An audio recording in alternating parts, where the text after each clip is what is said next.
Madam Secretary.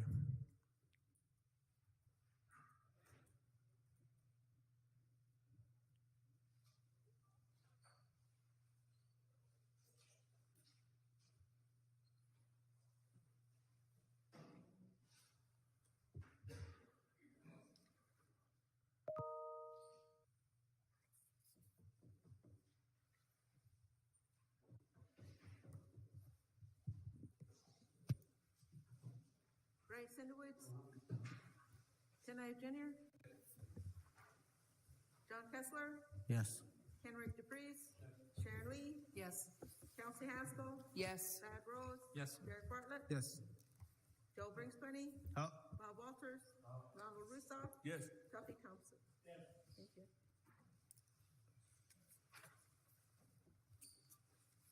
Okay, we have 12 yes, 0 no, 0 abstain, 0 absent. Motion carries.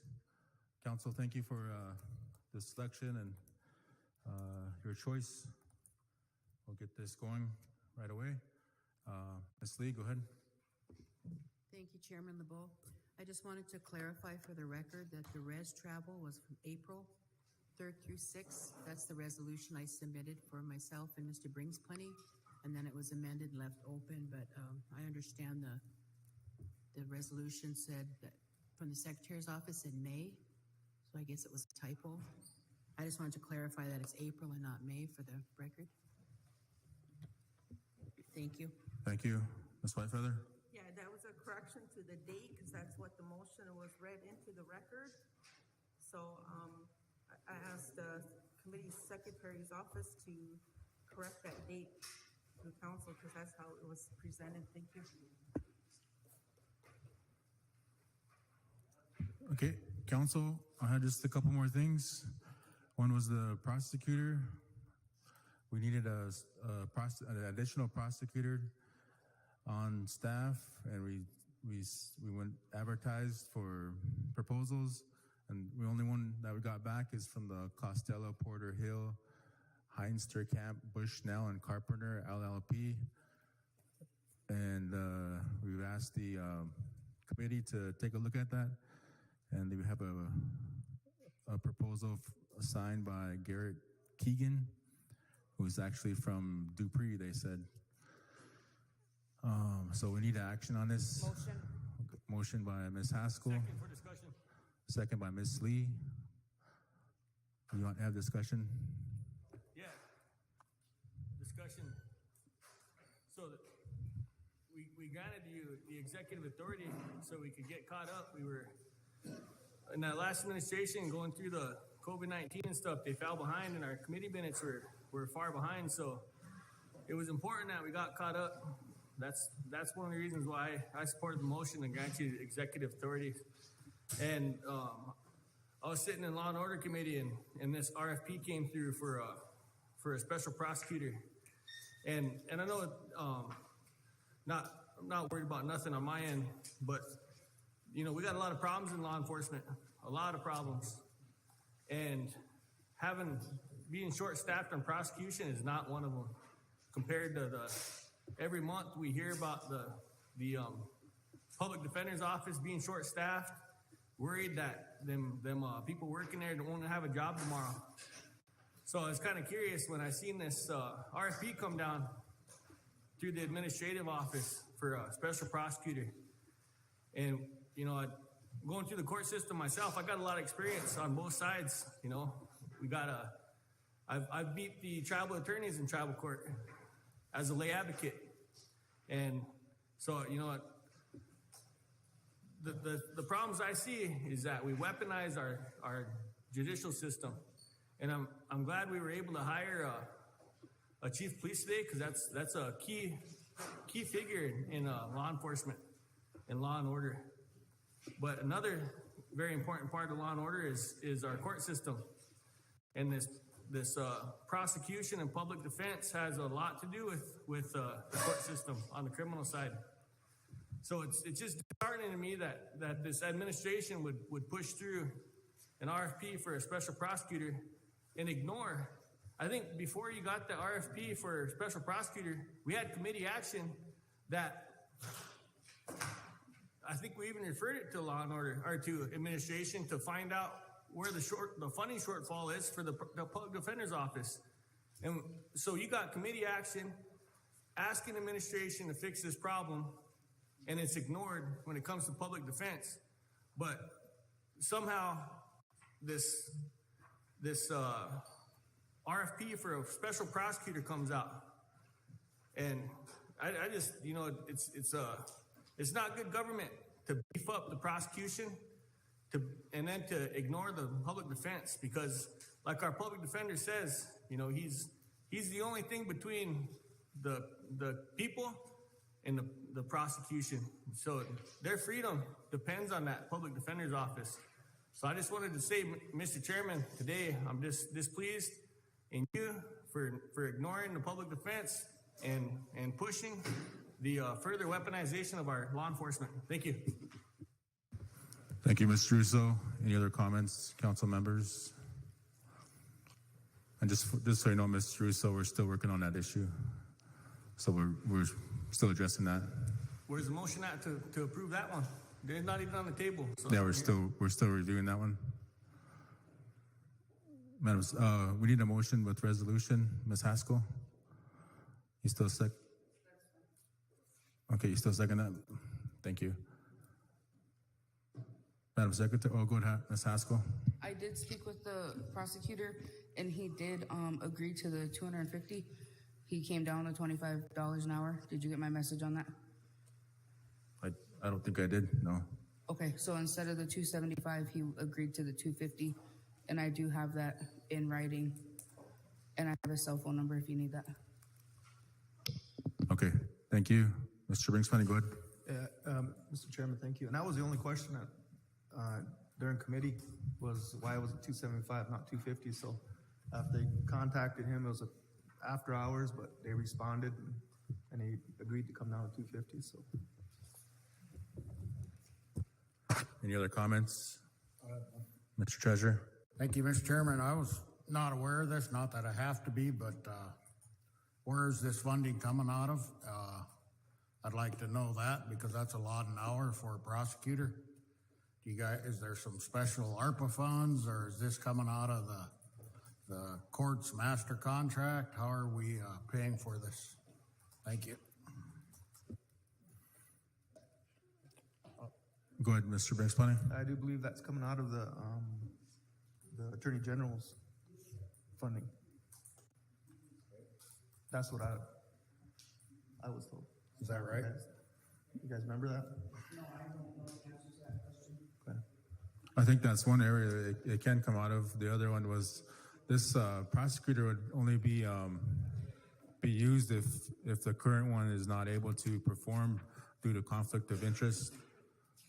If they're conflicted out, they'll recuse themselves, and then these guys will come in. So it'll only be used when the current contract prosecutor is not able to perform due to the conflict. Question, Chairman. Go ahead. So we did the same thing with the Attorney General position. We made a motion to combine those two, and then we approved that and referred it to budget. That's the line item there. So on this other one, there was money there on the action we took in law and order. So on this one, if the line item is there, can you confirm that, or if that money is there? If the money's in And either in the general fund under the Attorney General or under the legal department okay, under your Attorney General, or contract, under your contract. contract attorneys, you guys approved of last week big fire for $200,000. You also have Mr. Gunn and Mr. Van Norman for 150 apiece, so that puts you up to 500,000. Tracy Zephyr, it says up to 175. So what you're gonna have to do if you're gonna use this for them, you're exceeding what's in your contract attorney budget. You're gonna have to move funds out of your Attorney General or your Assistant AG positions to fund these contracts. So How that you have enough.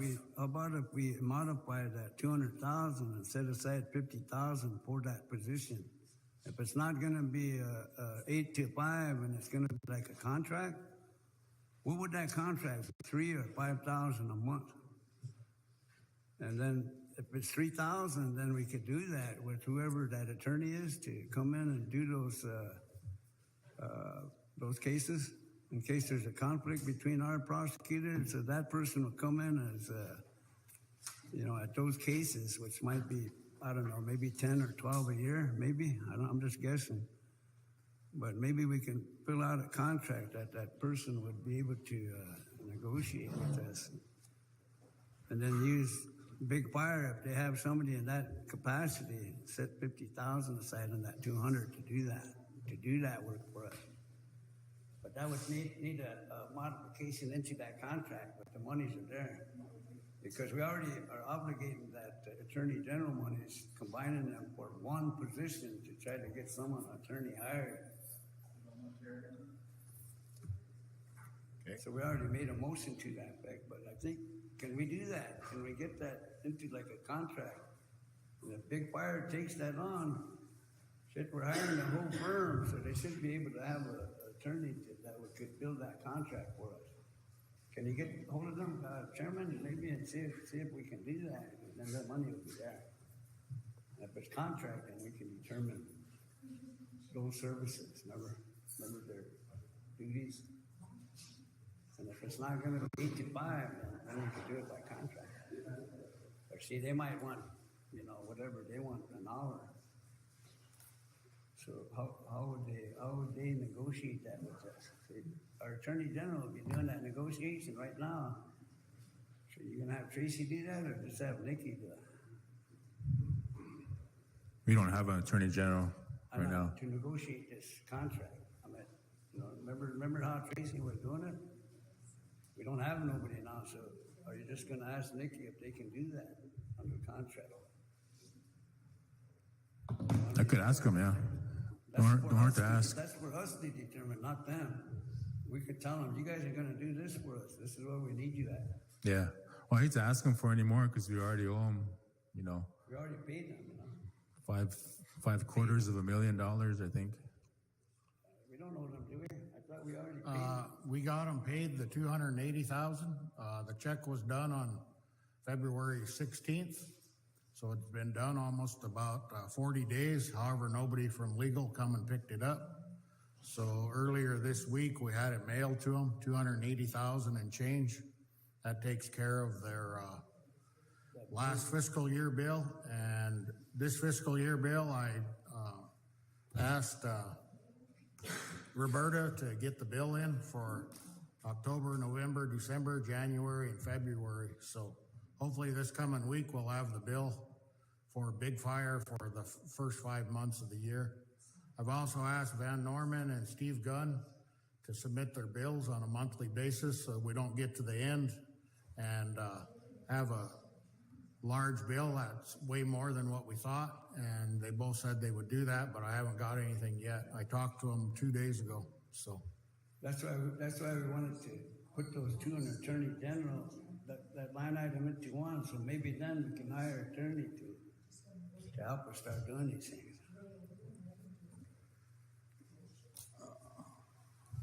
Thank you. Thank you. Got Mr. Kessler, Ms. Haskell. Ms. Haskell? Thank you. I just got clarification that the prosecutor's salary count is where that would be paid out of. Okay. Any other comments? Madam, I got one more. good. Is there a resolution agreement for this company? I don't have that, so that I could see that. Right now, based on what you guys have obligated, you have $590,000 in contractual attorneys. Big Fire is at 200. Steve Gunn 150. Van Norman says 90, but I think his contract might have got approved for 150. If it's 90, this is the number. Zephyr 175, Water 75. So you've got $685,000 obligated for the rest of the year, or the entire fiscal year, and you had 590 budgeted. So you're about 95,000 over what your contractual attorneys say. So what you're gonna have to do for this one is to, is there a maximum number? Are you tying them to a maximum amount, or just whatever they rack up? Because you're gonna have to get that out of probably the assistant AG2, that's the one that you guys are gonna move over to assist the people with their claims, right, Mr. Brings-Plenty? Okay, so that one's gone, so you got about 208,000 and 124, so you got about 332,000 within them two positions that you can move over to do this or whatever you wanna do, so. Be nice to have an agreement with these guys that sets a ceiling on how much they can charge us. It says $270 an hour plus miles, but it don't have a cap on how much over the fiscal year. If you're gonna cap it at $100,000 or 50 or whatever you're gonna cap it, we probably need something that spells that out. Thank you. Thank you. Mr. Russo, go ahead. Just for the record, and so the public's aware of this, so the special prosecutor, there's six people that are gonna get prosecuted. I'm one of the 6. So I filed when I first got charged, the tribal council went into executive session, and 2 days later I was served. So I've been fighting this weaponization of our judicial system, because that's not how it's supposed to work. You know, when there's a crime that happens, you call the cops, do a police report, and then it goes from there. But the prior council, and I called them the Evil 8, they weaponized our judicial system. We'd go into executive session and determine whether people are guilty or not. And that's a crime that this body government is doing to its own members. And so I've been standing up against this, and I'm not worried about it. You know, it's really, really sad that they want to prosecute me so bad that they're going to beef up the prosecutor's office. I still have a right to an attorney, which they haven't gave me. And any member on this reservation's got rights. So if you're going through any biasness from our tribal court system, or if you feel like that the tribal court system has been used against you unfairly, then please reach out to me, because I'm going to continue to advocate. Even if I have to advocate while my head is underwater, I'll do that, because that's what I've been taught through my teachings and through, just from past mentorship. So I just wanted to make it clear that, this action that's on the floor now, I'm going to end on this too, because I don't want to be too long-winded. We've been having problems with the public defender's office not having enough funding. Right now, no funding. I have no idea where the funding is going to come from to this day, this very second. But here we are, special prosecutor.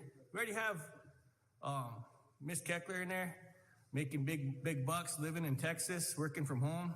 We have Miss Zephyr, who was our attorney general, who got out of being our attorney general because she didn't get paid enough, and then came back as a contract attorney to increase her pay with less work. So ethics are a little questionable there. And then now we need a third prosecutor, and there's just money just flowing out of every corner of this reservation to beef up this prosecutor's office. And it's not just the problem. You think, I'm a city council representative. If you think it's not going to happen to you, you're wrong. This is coming. If this is